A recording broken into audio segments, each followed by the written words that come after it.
So friends, బీరకాయ కారం పెట్టిన కూరకి కావాల్సిన పదార్థాలు ఏంటో మనం చూద్దాం. శుభ్రంగా పైన తొడుము తీసేసుకుని ఈ రకంగా తరిగి పెట్టుకున్న సనసనగా తరిగి ఇలా ఈ సైజులో తరిగి పెట్టుకున్న బీరకాయ ముక్కలు, అలాగే పోపులోకి కావాల్సిన పదార్థాలు అన్నమాట ఇవి. వేసిన గుళ్ళు, పల్లీలు, అలాగే కారానికి సరిపోయేంత ఎండుమిరపకాయలు, అలాగే శనగపప్పు, అలాగే కొంత మినప్పప్పు, జీలకర్ర, ఆవాలు, ఇంగువ అండ్ పసుపు ఫ్రెండ్స్. సో ఇవన్నీ మనకి బీరకాయ కారం పెట్టిన కూరకు కావాల్సిన ఇంగ్రీడియంట్స్ అన్నమాట. సో ముందుగా మనము పోపు వేయించుకుని కారం పట్టుకోవాలి. అర్థమైంది కదా ఫ్రెండ్స్? పోపు వేయించుకుని మనం ముందు కారం పట్టుకుందాం. దాంట్లో కావాల్సిన పదార్థాలు ఏంటి అని అంటే, ఒక బీరకాయ తప్ప మిగతావన్నీ కూడా మనకు పోపుకు కావాల్సిన పదార్థాలే. సో ఆ పోపు వేయించేసుకుందామా ఫ్రెండ్స్? మరి పదండి. సో ఫ్రెండ్స్, ముందుగా మనం ఇలాగా ఒక మూకుడు తీసుకుని స్టవ్ వెలిగించుకుని మూకుడు పెట్టుకుని కొంచెం నూనె వేసుకుని, పోపుకు సరిపోయే అంత నూనె, ఎక్కువ వేసుకోకూడదు ఫ్రెండ్స్, లేదా మనకి పొడి పొడిలాడుతూ రాదు. సో కొంచెం నూనె వేసుకుని, కనిపిస్తుంది కదా ఫ్రెండ్స్, కొంచెం నూనె వేసుకుని అందులో కొంచెం నూనె వేడెక్కిన తర్వాత కొంచెం పసుపు,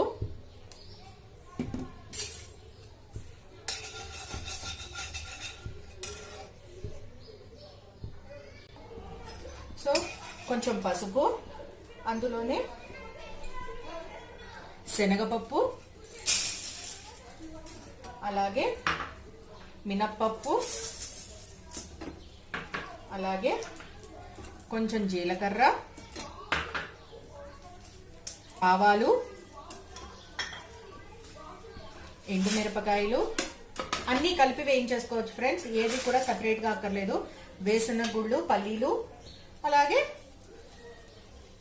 కొంచెం ఇంగువ వేసుకుని పోపును మనం వేయించుకోవాలి.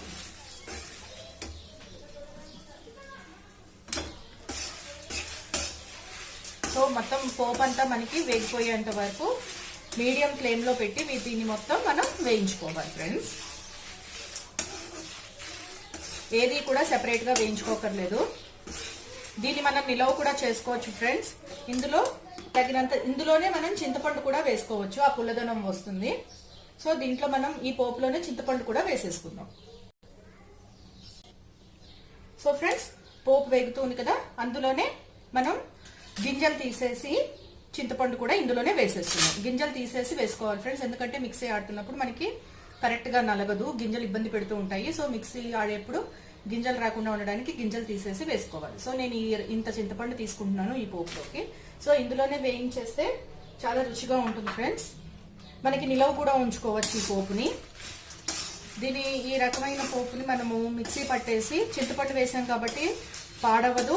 అలాగే మనం దీంట్లో సాల్ట్ కూడా వేసుకోకుండా మనం నిలవ కూడా చేసుకోవచ్చు. ఎప్పుడైనా సరే దీన్ని మనం కూరలలో వాడుకోవచ్చు. వంకాయలో కానీ, దొండకాయ కూర కానీ, వంకాయ కూర కానీ, ఇలా బీరకాయలో కానీ, ఇలాంటి కూరలు ఏం చేసినా కూడా ఈ పోపు ఈ మసాలా అనేది మనం వాడుకోవచ్చు ఫ్రెండ్స్. సో మనకి పోపు మొత్తం వేగిపోవాలి.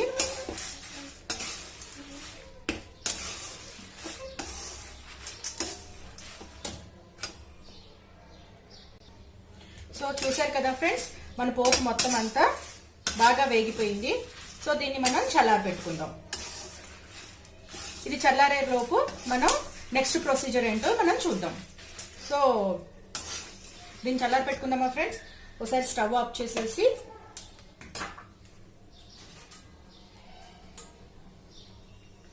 ఒక ప్లేట్ తెచ్చుకుని దీన్నంతా మనం ఇందులోకి షిఫ్ట్ చేసేసుకుని మొత్తం కంప్లీట్ గా చల్లారిపోవాలి ఫ్రెండ్స్. మనం మిక్సీలో వేసేప్పటికి కంప్లీట్ గా చల్లారిపోవాలి, లేకపోతే మీకు పౌడర్ రాదు, ముద్ద ముద్దగా అయిపోతుంది. సో దీన్ని కంప్లీట్ గా చల్లారేంత వరకు దీన్ని మనం పక్కన పెట్టుకోవాలి. సో చూసారు కదా ఫ్రెండ్స్, మన పోపు మొత్తం వేగిపోయింది. సో దీన్ని కంప్లీట్ గా చల్లారేంత వరకు మనం పక్కకు పెట్టుకుని నెక్స్ట్ ప్రొసీజర్ లోకి వెళ్ళిపోదాం. సో ఇప్పుడు అదే మూకుడులో కొంచెం మళ్ళీ స్టవ్ వెలిగించుకుని కొంచెం ఆయిల్, మనకి కూరకి సరిపోయేంత ఆయిల్ వేసుకుని, మనకి కూరకి ఎంత కావాలో అంత ఆయిల్ వేసుకుని కొంచెం సేపు ఇది హీట్ ఎక్కిన తర్వాత కొంచెం సేపు దీన్ని హీట్ అయ్యేంత వరకు మనం ఆగుదాం ఫ్రెండ్స్.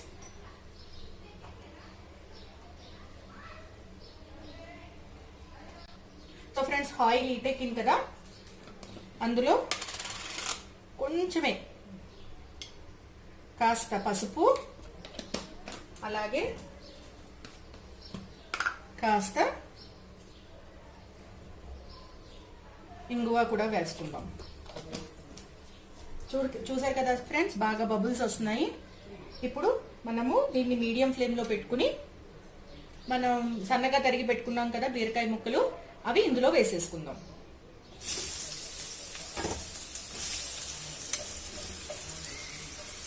ఇందులో వేసేసుకుని సాల్ట్ ఇప్పుడే వేసేయచ్చు ఫ్రెండ్స్, నో ప్రాబ్లం. సాల్ట్ కూడా ఇప్పుడే వేసేసుకోవచ్చు, మనకి మగ్గిన తర్వాత అక్కర్లేదు. బీరకాయలో వాటర్ సరిపోతుంది ఈ కూర అంతా మనకి మగ్గడానికి.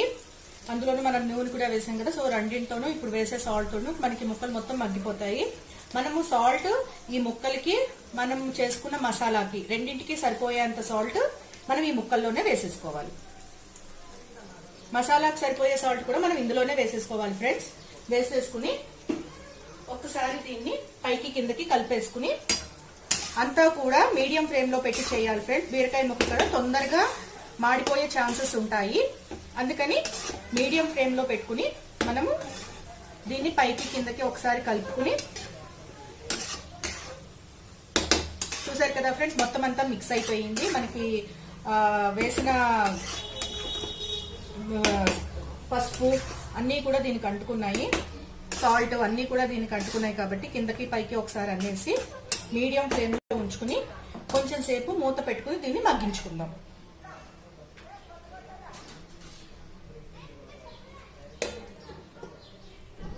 కొంతసేపు దీన్ని ఇలా లిడ్ తో కవర్ చేసి కొంచెం సేపు దీన్ని మగ్గించుకుందాం. ఎక్కువ సేపు పట్టదు ఫ్రెండ్స్, ఎందుకంటే బీరకాయలో వాటర్ ఉంటుంది కాబట్టి, మనం సాల్ట్ వేసాం కాబట్టి తొందరగా కూడా ఈజీ టు కుక్ అనమాట, తొందరగా కుక్ అయిపోతుంది.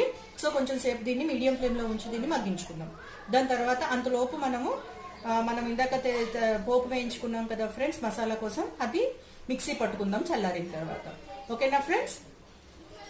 సో కొంచెం సేపు మనం వెయిట్ చేద్దాం. చూసారు కదా ఫ్రెండ్స్, మన పోపు మొత్తం చల్లారిపోయింది. దీన్ని ఇప్పుడు మనం చూసారా గలగల్లాడుతూ వచ్చింది. సో దీన్ని ఇప్పుడు మనం మిక్సీ పట్టేసుకుందాం. సో మిక్సీ పట్టేసుకుందామా ఫ్రెండ్స్, పదండి.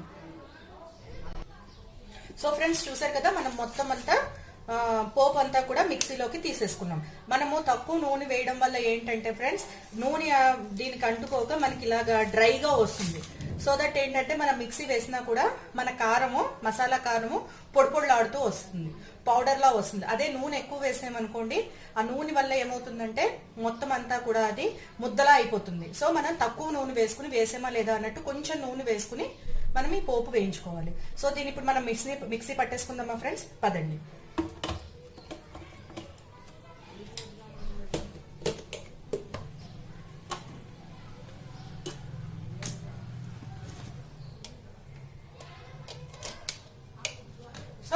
దీన్ని మనం కంప్లీట్ పౌడర్ లాగా మిక్సీ పట్టేస్తాం. మిక్సీ కూడా మనము ఒకేసారి ఎట్ ఏ టైమ్ వేసేయకూడదు ఫ్రెండ్స్. ఫస్ట్ ఒకసారి వేసి ఆఫ్ చేయాలి, ఫస్ట్ 1 లో పెట్టి ఆఫ్ చేయాలి. అలాగే సెకండ్ టైం మళ్ళీ వేసినప్పుడు 2 లోకి వెళ్ళాలి, మళ్ళీ ఫస్ట్ లోకి వచ్చి మళ్ళీ బయటకు వచ్చేయాలి. అలాగే థర్డ్ టైము. ఆ రకంగా చేస్తే ఏంటంటే పర్ఫెక్ట్ గా మనకి పౌడర్ రెడీ అవుతుంది.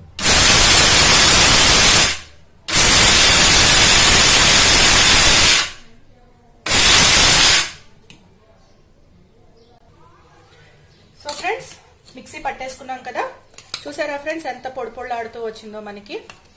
చూసారు కదా ఫ్రెండ్స్, మసాలా అంతా మనకి పొడి పొడిలాడుతూ వచ్చింది. దీనికి మనకి కావాలంటే మనకి కూరకి తగ్గంతా వేసుకోవచ్చు ఫ్రెండ్స్. దీన్ని మనం స్టోర్ చేసుకోవచ్చు, ఎందుకంటే చింతపండు వేసాం కాబట్టి స్టోర్ చేసుకోవచ్చు. ఇంకొకటి ఏంటంటే దీన్ని మనం సాల్ట్ కలపలేదు కాబట్టి పాడవకుండా ఉంటుంది, ఇలా పొడి పొడిలాడుతూనే ఉంటుంది. ఒకవేళ మీరు సాల్ట్ కలిపారు అనుకోండి, అది నేను ఇందాక చెప్పినట్టు వాటర్ కంటెంట్ ఉంటుంది కాబట్టి సాల్ట్ లో ఈ పొడం అంతా ముద్ద పడిపోతుంది. సో అది వాసన వచ్చే ఛాన్సెస్ ఉంటుంది. అందుకని దీంట్లో మనం సాల్ట్ కలుపుకోకుండా దీన్ని మనం నిలవ చేసుకోవచ్చు. సో చూసారు కదా ఫ్రెండ్స్, ఇంత పొడి పొడిలాడుతూ వచ్చింది. ఇప్పుడు మన కూర ఎంతవరకు వచ్చిందో ఎంతవరకు మగ్గిందో మనం బీరకాయ ముక్కల్ని చూద్దామా ఫ్రెండ్స్, పదండి. సో ఫ్రెండ్స్, మనం ఈ కూర కారాన్ని ఒక సైడ్కి పెట్టుకుని మన కూర ఎంతవరకు మగ్గిందో, బీరకాయలు ఎంతవరకు మగ్గాయో మనం చూద్దాం. సో దీని పైన లిడ్ తీసేసి, చూసారు కదా ఫ్రెండ్స్, మనం సాల్ట్ ముందు వేయడం వల్ల ఆ బీరకాయలో ఉండే వాటర్, ఆ సాల్ట్ వల్ల వచ్చే వాటర్ తోటి కంప్లీట్ గా ఇది మగ్గిపోయింది. కొంచెం మనకి ఈ వాటర్ అంతా ఎవాపరేట్ అయ్యేంత వరకు లిడ్ తీసేసి హైలో పెట్టి ఒక 2 to 3 minutes దీన్ని మనం ఉడికిద్దాం. సో లిడ్ పెట్టకపోవడం వల్ల ఏమవుతుందంటే వాటర్ ఎవాపరేట్ అయ్యిందంతా కూడా మళ్ళీ దీంట్లో పడకుండా ఉంటుంది. సో ఇప్పుడు వచ్చే వాటర్ అంతా పైకి ఎవాపరేట్ అయిపోతుంది కాబట్టి మనకి కొంచెం వాటర్ కంటెంట్ తగ్గి ముక్క కనిపిస్తుంది అనమాట. ఈ వాటర్ లెవెల్ అంతా పోతుంది. సో కొంచెం సేపు దీన్ని ఈ రకంగానే మగ్గిద్దామా ఫ్రెండ్స్. హైలో పెట్టండి, హైలో పెట్టి ఎక్కడికి వెళ్ళదు, అక్కడే ఉండండి. 2 minutes ఒకసారి వచ్చి దీన్ని చెక్ చేస్తూ ఉండండి. మనకి కొంత లెవెల్, వాటర్ లెవెల్ మనకి ఇప్పుడు బాగా కనిపిస్తుంది కదా, ఈ వాటర్ లెవెల్ తగ్గేంత వరకు దీన్ని మనం హైలో పెట్టి పైన లిడ్ కవర్ చేయకుండా దీన్ని మనం మగ్గిద్దాం. సో ఫ్రెండ్స్, కొంచెం సేపు దీన్ని మగ్గిద్దాము. 2 minutes ఒకసారి వచ్చి చెక్ చేయండి. దీనికి ఎక్కువ సేపు పట్టదు ఫ్రెండ్స్. ఒక 2-3 minutes లో మనకి వాటర్ అంతా ఎవాపరేట్ అవుతుంది. కొంచెం వాటర్ ఉన్నా పర్వాలేదు. మనము ఈ పోపుది ఏదైతే మిక్చర్ ఉందో, మసాలా మిక్చర్, అది వేసేపటికి ఏమవుతుందంటే దానికి సరిపోతుంది. సో మనకి ఈ వాటర్ అంతా కూడా అది అబ్జర్వ్ చేసి ఒక కూర మనకి థిక్గా కనిపిస్తుంది. ఓకేనా ఫ్రెండ్స్. సో కొంచెం సేపు దీన్ని మనము హై ఫ్లేమ్ లో పెట్టి లిడ్ తీసేసి మగ్గబెట్టుకుందాం.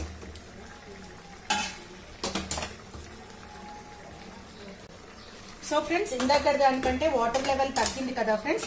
ఇప్పుడు మనం ఏం చేద్దామంటే ఈ కూర కారం ఏదైతే మనము మసాలా చేసుకున్నామో అది ఇందులో యాడ్ చేద్దాం. మనకి ఎంత కావాలో అంతే యాడ్ చేసుకోవాలి ఫ్రెండ్స్. సో మనం దీంట్లో ఈ మసాలాలో సాల్ట్ వేయలేదు ఫ్రెండ్స్, నేను మళ్ళీ చెప్తున్నాను. మనము ఈ మసాలాకు సరిపోయే సాల్ట్, కూరకు సరిపోయే సాల్ట్ మనం కూర మగ్గించేప్పుడే వేసేసాం. సో కొంచెం వేసి ఫస్ట్ దీన్నంతా మనం కలుపుకుందాం.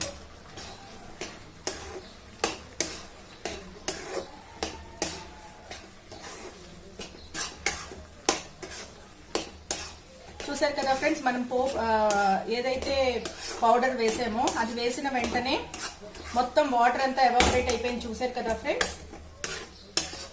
అంతేకాదు ఫ్రెండ్స్, ఈ బీరకాయ మీద పైన పొట్టు ఉంటుంది కదా, ఆ పొట్టుతో కూడా మనం బీరకాయ పొట్టు పచ్చడి చేసుకోవచ్చు. ఒకవేళ వీలుంటే నేను అది కూడా మీకు షేర్ చేస్తాను. సో చూసారు కదా ఫ్రెండ్స్, ఇప్పుడు మనం వేసిన కారం అంతా దీనికి సరిపోయింది. ఇప్పుడు దీన్ని ఏం చేద్దామంటే, ఇప్పుడు కంప్లీట్ గా మళ్ళీ లో ఫ్లేమ్ లో పెట్టుకుని లిడ్ పెట్టుకుని ఒక 5 minutes పాటు మగ్గనిద్దాం. ఎందుకంటే ఆ మసాలా అంతా ఏదైతే మనం మసాలా వేసామో కారము అదంతా ఆ బీరకాయ ముక్కలకి అంటుకునేంత వరకు మనం వెయిట్ చేద్దాం. ఒక 5 minutes పాటు వెయిట్ చేద్దాం. సో చూసారు కదా ఫ్రెండ్స్, నేను పెట్టిన మిక్సీలో ఇంకా నాకు మిగిలింది. నేను దీంట్లో మళ్ళీ చెప్తున్నాను, సాల్ట్ వేయలేదు. దీన్ని మనం యాజ్ ఇట్ ఈస్ గా ఒక డబ్బాలో, టైట్ కంటైనర్ డబ్బాలో మనం స్టోర్ చేసుకుని ఎప్పుడు కావాలంటే అప్పుడు మనం వాడచ్చు. అర్థమైంది కదా ఫ్రెండ్స్. వంకాయ కూరలో వేసుకోవచ్చు. అందులోనే ఇంతే కాకుండా ఇందులో ఒక ఉల్లిపాయ వేసి మనం తిప్పేస్తే ఉల్లికారం కూడా దీంతో చేసుకోవచ్చు. Same procedure friends. ఇందులో మనం ఒక ఆనియన్ యాడ్ చేస్తాం అంతే. అర్థమైంది కదా ఫ్రెండ్స్. వంకాయతో చేసుకోవచ్చు, దొండకాయతో చేసుకోవచ్చు, బీరకాయతో చేసుకోవచ్చు, క్యాప్సికమ్ తో కూడా చేసుకోవచ్చు ఫ్రెండ్స్ మనం ఈ కర్రీని. సో ఒక 5 minutes పాటు దీన్ని మగ్గనిద్దాము. ఒకవేళ వీలుంటే నేను మీకు బీరకాయ పొట్టు పచ్చడి ఎలా తయారు చేయాలనేది నేను నెక్స్ట్ వీడియోలో షేర్ చేస్తాను ఫ్రెండ్స్. ఓకేనా. సో దీన్ని కొంచెం సేపు మనం మగ్గనిద్దాము. ఓకేనా ఫ్రెండ్స్. సో ఫ్రెండ్స్, 5 minutes అయింది కదా, ఒకసారి మన కూర ఎంతవరకు వచ్చిందో చెక్ చేద్దాం. సో ఇది తీసేసి చూసారు కదా ఫ్రెండ్స్, మీకు పక్కన బబుల్స్ కనిపిస్తున్నాయి కదా. సో ఇది కూర ఆయిల్ అంతా వదిలేస్తుంది. సో ఇది రెడీ అయిపోయింది కూర అని అర్థం. సో ఒకసారి దీన్ని పైకి కిందకి ఒకసారి కలిపేసుకుని, చూసారు కదా ఫ్రెండ్స్, ముక్కలాగే ఉంది. మనకి ఎక్కడా కూడా బీరకాయ ముక్క పేస్ట్ అయిపోలేదు, ముక్కలాగే ఉంది. అలాగే దీనికి మనం వేసిన మసాలా కారం కూడా అంటుకుంది. సో దీన్ని ఒకసారి పైకి కిందకి కలిపేసుకుని మనం గ్యాస్ ని ఆఫ్ చేసేసుకుని సర్వ్ చేసుకుందాం. సో ఫ్రెండ్స్, చూసారు కదా, మన యమ్మీ బీరకాయ కారం పెట్టిన కూర రెడీ అయిపోయింది. దీన్ని మనం అన్నంలో కలుపుకున్న, చపాతీలోకి తిన్నా, రోటీలోకి తిన్నా, దేంట్లో అయినా, ఐ మీన్ చపాతీ అయినా రోటీ అయినా ఒకటి కదా, చపాతీలోకి తిన్నా చాలా టేస్టీగా ఉంటుంది ఫ్రెండ్స్. అంతేకాకుండా అన్నంలో కొంచెం నెయ్యి వేసుకుని వేడివేడి నెయ్యి వేసుకుని వేడివేడి అన్నంలో ఈ కూర కలుపుకుని తింటే చాలా యమ్మీగా ఉంటుంది ఫ్రెండ్స్. ఒకసారి ట్రై చేయండి, ఎలాగొచ్చింది అనేది నాకు కామెంట్ బాక్స్ లో కామెంట్ చేసి చెప్పండి. ఒకవేళ ఈ వీడియో కానీ మీకు నచ్చినట్టయితే లైక్ చేసి, షేర్ చేసి, కామెంట్ చేసి, సబ్స్క్రైబ్ చేయడం మాత్రం మర్చిపోకండి. ఓకే ఫ్రెండ్స్, మళ్ళీ నెక్స్ట్ వీడియోలో కలుసుకుందాము. అంతవరకు బాయ్, టేక్ కేర్ అండి, స్టే హోమ్, బీ సేఫ్. ఓకేనా అండి, బాయ్ అండి.